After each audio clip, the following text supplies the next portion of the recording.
Hey folks, John with Alternate Arms, your friend in less than lethal self-defense. All right guys, so we're going to answer the question that I've been wondering ever since the first time I fired this Pistelle 68. What can compete? Here we go.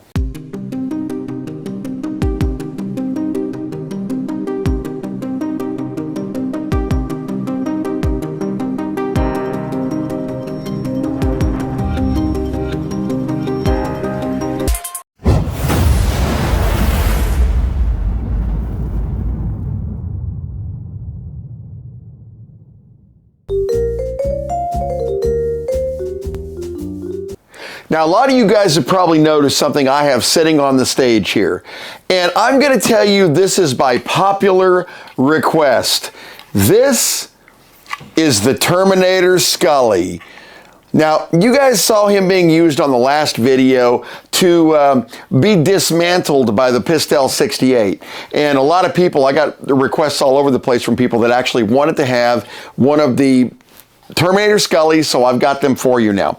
So if it's something you guys want, let me know. As you can see, I got two of them printing. I got a third one going in there right now, so hopefully I'll have a few. I'm thinking for Christmas might be a really good idea. I mean, you let me know, whatever you think. Now, Grimberg came through for us. The reason we're shooting this particular video right now is because our friends over at Grimberg actually sent us a little care package, which I have not opened yet, but should be our Grimberg jewels. So let me take a look here and see. Which, guys, by the way, at this point in time, there are no better kinetic rounds. They are the best kinetic rounds that you can possibly get. Let's make sure that's what we got in here. There it is. Oh, we got a little sticker here. Oh, we got a few bags of jewels. Check it out. Oh, and some little Grimberg stickers. Pretty awesome, guys. I got to tell you, you know, as a company and as a person, I dig Kurt. He's a hell of a nice guy. And Grimberg is taking care of us a lot on this channel. These are undoubtedly the best rounds that I've ever found for kinetic ammunition. So we're going to probably continue using them for all 68 caliber challenges. Should they ever get around to making a 50 and potentially a 43, we'll do that too. So yeah. All right, guys. So today, we are going to test out our Pistelle 68, and we're going to put it head-to-head with our PepperBall TRP, which, by the way, guys, yes, I have dialed up. All right? So, the TRP is now maxed out to, I think, as safe as it'll go without actually risking any kind of a seal blow-by. I can tell you that where it's dialed now, you're getting one magazine out of it, so that ought to be pretty close to equitable. But, comparing these side by side, guys, now, I'm not going to be doing what I would consider a head-to-head in terms of, you know, this does this and this does this. Each one of these has their own individual video. But the point of this video is going to be to show you exactly how close they are as far as how they fit, their size, their physical size, maybe how the trigger pull feels, and maybe some accuracy at distance. In fact, I think today we're going to test it about 30 feet. So that's a pretty good shot. You guys know that. So, oh, by the way, Kat-Luca belly bands. Y'all remember, right? Check it out. Today, we're wearing our JPX Firestorm. Somebody had asked me if the JPX 2, 4, and 6 will fit in the Kat-Luca belly band. Yeah, it fits. And let me tell you something about that. The JPX in particular, they're so smooth. So smooth that pulling them out is not even, I mean, like glass. Yeah. So for JPX Firestorms, guys, the Kat-Luca belly bands are great. Once again, I'll drop that link down there for you guys, but she has been very cool, and the feedback I've seen from you guys has been amazing about her stuff. So, you know, give her a little love. Go over and take a look at it. All right, guys, so let's look at these side by side. Now, you can probably see there are a lot of physical similarities, and I'm going to go by size, strictly size alone. If you put those on top of each other, they are almost identical as far as physical size. The magazine on the PepperBall extends down just a tiny bit lower, but front to back, they are almost exactly the same launcher. I mean, look, guys, you can't even see the other one behind it. They are almost exactly the same launcher as far as size goes. Now, feel. I'm going to tell you, and this is going to probably be biased a little bit, okay? I try not to be biased for you guys because honestly, my job is not to tell you what's better. My job is to tell you exactly what these launchers can do, and then you can make your own decision. The grip on the Pistelle 68 is a little more comfortable. It's smaller, therefore when you grip it, you've got a better grip on it. The PepperBall, it's very, very thick. And here's a good way to illustrate that. See where my hand is sitting right now? Right there. My finger barely touches right there, okay? Now, if I grab this, you can see that the Pistelle 68, my finger actually overlaps. See that? It overlaps right there. That ought to tell you how much thicker we're talking about. So that's probably at least a full inch, inch and a half as far as diameter goes, bigger on the TRP. Now, for stability, given the fact that neither one of these has a blowback per se, you're not really worried too much about pushback on the launcher, but it is a big launcher. So when you're drawing it, that bigger grip might come in handy. But for my personal comfort, I just like the way these indents work. I like the comfort of the Pistelle 68 and the way it feels in your hand. That's not to say, once again, I'm not trying to be biased here. The truth is, this is just my personal opinion on this. They both feel great. Like the grip on that one a tiny bit more.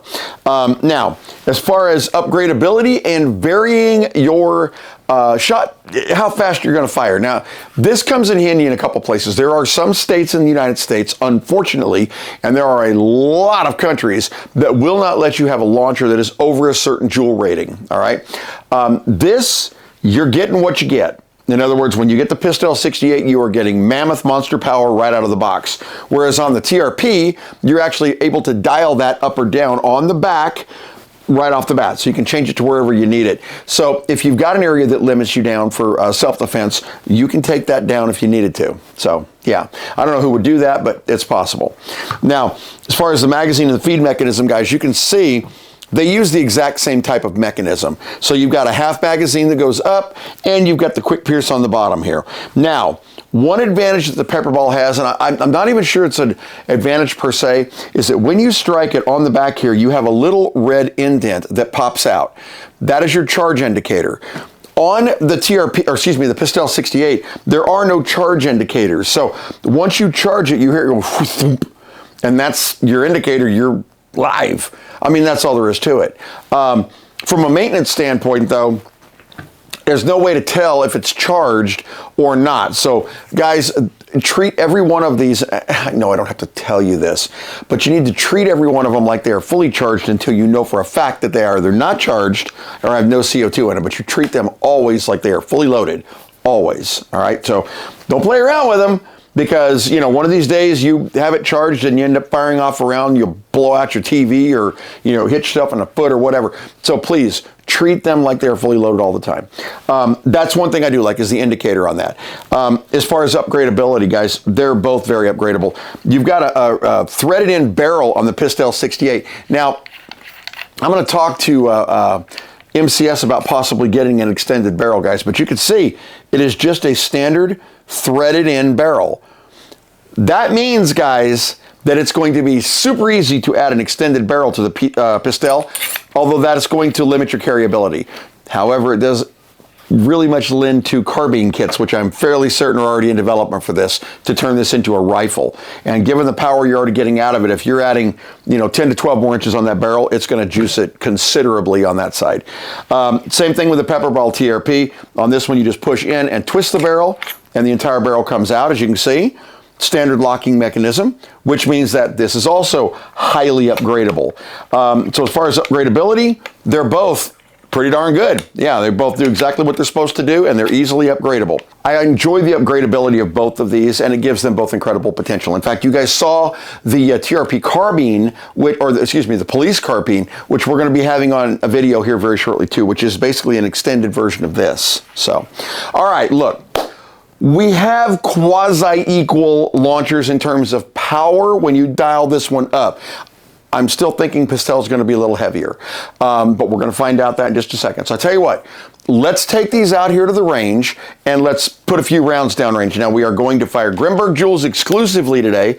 I've got a couple of Skullies out there, but really we're not looking for penetration at this point. We have videos up on both of these guys. What I'm looking for is accuracy at 25 to 30 feet, and that's a long way. Guys, there's for a purpose on that. If you hit somebody with either one of these within 10 feet, you're damaging. You are damaging. There's no doubt about that. All right, let's get out here and give it a shot. Here we go. All right, guys, so as you can see, we're actually on our range here. You guys are way further back than you're used to being. And let me show you what we're talking about here. So normally we're going to test the rifles and longer extended barrels at ranges that far. But to give you an idea how far we are, 1, 2, 3, 4, 5, 6, 7, 8, 9. 9 to the camera, that's 27 feet. This is a shot. And I'm going to back you up a little further even. Hang on. All right, so this is going to put us right at about 30 feet, all right?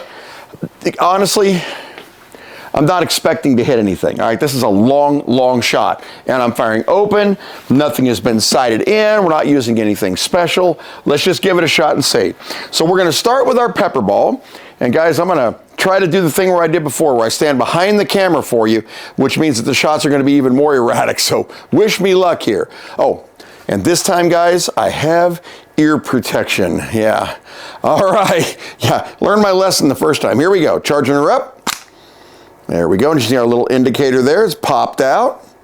And here we go. I'm going to take our first shot, and I'm going to try to keep you in frame, guys. I'm not promising. Okay. I guess that's good.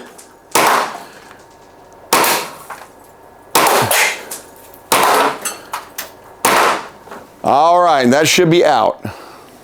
Yep, we're out. See that? So basically, you're going to get the first 5 full power shots out of that, which is what we were looking for.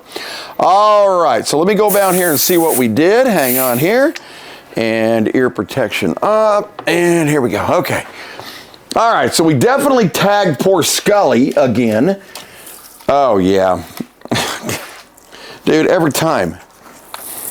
Ready? Hello. Yeah. Either one of these launchers, guys, is absolutely brutal. And when you add that in with the Grimberg rounds, I mean, those jewels are just nasty. And yeah, we ripped the top of his head off. All right, I'm going to put that sideways. Hopefully I can hit an unhit area here is what I'm shooting for, because now we're going to fire the Pistelle, and y'all know what that thing does. All right, here we go. So accurate? Yeah, pretty much every shot, right where I wanted it to be. Okay, here we go. So we got our Pistelle 68, got our ears on there. Okay, here we go. We're going to charge it up. I love that sound. It's like, I know y'all heard that. All right, here we go. I am aiming at our white Skully on the right.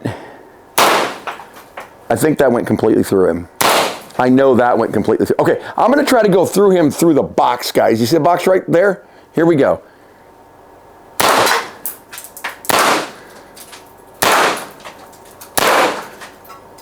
And out. All right. Holy cow. Yep. Same amount of shots. Guys, that's me discharging, by the way, there. All right, get rid of that. Okay. Let me go over here and see what we got going. Freaking Pistelle, dude. Golly. All right. Yeah, that's what I thought I was doing. All right, so once again, completely through him. Now that's an interesting shot. It hit here, went all the way through, hit 2 of the balls that were lodged in, and lodged right there. The rest of them went completely through the bottom board. You can actually see some holes right here where it went through, where I was hitting here, here, and here. And that one was right where his face was right there and blew right through here and out the backside. Holy cow. That Pistelle is a brutal launcher, man. So, you know what? There was an interesting comparison, though. Let's go back in the office. All right. Let me tell you a little something. If you buy a TRP, you are getting your money's worth. If you buy a Pistelle 68, you are getting your money's worth. I'm going to be honest. They are they're so close. Now, okay, once again, personal opinion, I'm going to give power to the Pistelle. It feels smoother when it fires, and it seems like it's firing harder. As far as controllability, you know, one thing about this wide grip that I can tell you is that when you are firing it, because it's so wide, you are dead on target and stable the entire time. There's not a lot of movement. The other thing that I would probably give to the Pistelle is the discharging mechanism. So on the Pistelle, you've got the twist knob on the bottom of it to discharge the CO2, whatever's left over. Whereas on the PepperBall, you have a little tiny button, and I'll show Stumpy here, little tiny button right there that you push down to release the remaining pressure, and then you can unscrew this. So I'd give that part to the Pistelle. Other than that, guys, either way, you're not going to be sorry. Both of these are fantastic launchers. And y'all know, you know the other two launchers that I've got to put against these, right? I mean, you do. You know who they are. I'm going to have to head-to-head them against Berna, because we got to get an LE next to one of these, and we got to put it against a Grimberg. The only launcher that I know for sure, 100% sure, that will compete with the Pistelle 68 for power is the Gavel, period. So the truth is, I'm going to have to orchestrate the head-to-head. The Grimberg Jewels, guys, okay, some of the launchers, when you fire them, you can actually see the rounds. You can see them move, right? Not with these things. They book, and when they hit, they are like impact galore, right through the target, into the wall. You don't even want to see what's behind my target board back there. My wall is just basically looks like littered with holes from all these different rounds. So don't think I'm getting my deposit back. Yeah. But, oh, forgot to tell you, earlier, and I cannot believe I did not shoot a video for you guys on this thing. I had a guy that sent in a Glock 17 Gen 5 that he had broken the firing pin off of it, but when he did, he had, I guess, had put a bajillion rounds through this thing because he had disassembled it, he couldn't get it back together, and he'd lost his recoil spring, and on and on and on and on. So I had to actually repair it by replacing the firing pin, which is super, super simple, but I also had to replace the guide arm and the rubber bumper for the spring, for the recoil spring. That was a little more challenging, and frankly, I wish I had videoed it, but I did not, and it's my own fault. But I think what I may do is a whole series on teardowns on the T4E here shortly also. So, yeah. Well, guys, thanks for watching. This is awesome. You cannot go wrong. You cannot go wrong. I talked to KT today about getting some O-rings so I could show you guys that it is a dirt simple O-ring repair on these. Somebody had mentioned to me that they had gotten a Pistelle 68, and I think even Jeff McKay had this problem at some point where as soon as he hit it, it was leaking, and that O-ring can cause that problem. I don't know how much lubrication these are shipped with from the manufacturer, but I'm sure that's definitely part of the problem, and I'm not sure what quality the O-rings they're using are, but I can tell you that I talked to KT, and he's going to get us out a kit out here, and whether it needs it or not, we're going to do an O-ring conversion on this. So stay tuned on that one, and then hopefully we'll get some schematics for teardowns on this because I really want to get into that baby. So, but thank you so much for watching, guys. Have a fantastic weekend. Don't forget, Kat-Luca. Okay, so far there's only a few launchers we haven't put in this, right? I got to come up with some more. So, yeah, stay tuned. Have a great weekend, guys. Bye-bye.